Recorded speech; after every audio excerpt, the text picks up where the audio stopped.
খালি মুখে বের করেছি যে মুরগি পালন করব। এই কথা শোনা মাত্রই আমার জামাই যেন অপেক্ষায় ছিল যে কবে আমি মুখ দিয়ে এরকম একটা কথা বলবো আর কবে সে তার সুযোগ কাজে লাগাবে। তো কেন বললাম কথাটা, পুরো ব্লগ ভিডিওটা দেখলেই কিন্তু বুঝতে পারবা। তো হ্যালো এভরিওয়ান, আসসালামু আলাইকুম। আশা করি তোমরা সবাই ভালো আছো, আমরা কিন্তু বেশ ভালো আছি আলহামদুলিল্লাহ। তো ভিডিও শুরুতেই কিন্তু দেখতে পাচ্ছ আমার ছানাপোনারা পাখি নিয়ে খেলতেছে, আর এই পাখির নাম হচ্ছে কাকাটেল। তো ওরা আর কি এটা নিয়ে একটু খেলাধুলা করতেছে। তো আজকে তোমাদের সাথে আমি সকাল থেকে সন্ধ্যা পর্যন্ত আমার নিত্যদিনের কি রান্না টান্না করি সেগুলো আমি তোমাদের সাথে শেয়ার করব। শুরুতেই আমি সকালে নাস্তা দিয়ে শুরু করলাম। আমার জন্য একটা ডিম সিদ্ধ দিয়েছি, আর চা ছাড়া তো আমার চলবেই না সকাল সকাল। আর আনসা আরসের জন্য একটু ডিমের পুডিং, সাথে হচ্ছে গোলা রুটি, মানে যেটাকে চাপটি রুটি বলো তোমরা। দেন হচ্ছে গরুর কলিজা বোনা ছিল, ওইটা দিয়ে আর কি আমরা সকালে নাস্তাটা করে ফেলবো। এখন হচ্ছে দুপুরে রান্না করতেছি। তো আজকে দুপুরের রান্নাই ছিল এই যে দেখতেছো তেলাপিয়া মাছের একটা মাথা আছে, এই মাথাটা দিয়ে আমি কচুরমুখির ডাল রান্না করব।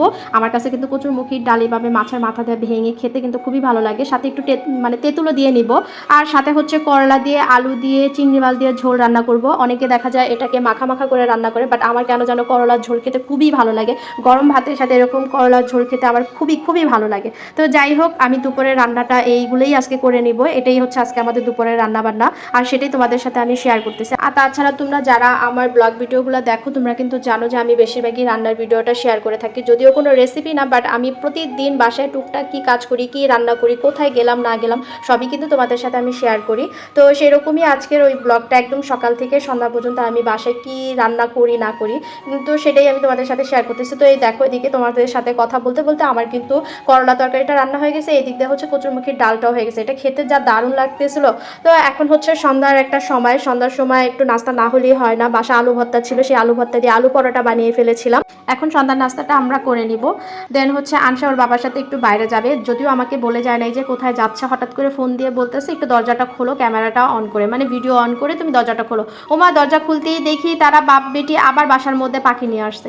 মানে কি বলবো, জাস্ট মুখে একটু বলেছিলাম যে আমি বাসায় মুরগি পালন করব, তারপরে হচ্ছে মুরগি ডিম দিবে, সেই ডিম আমি সেল করব, মানে এরকম মজা করে আনসার বাবার সাথে আমি গল্প করতেছিলাম।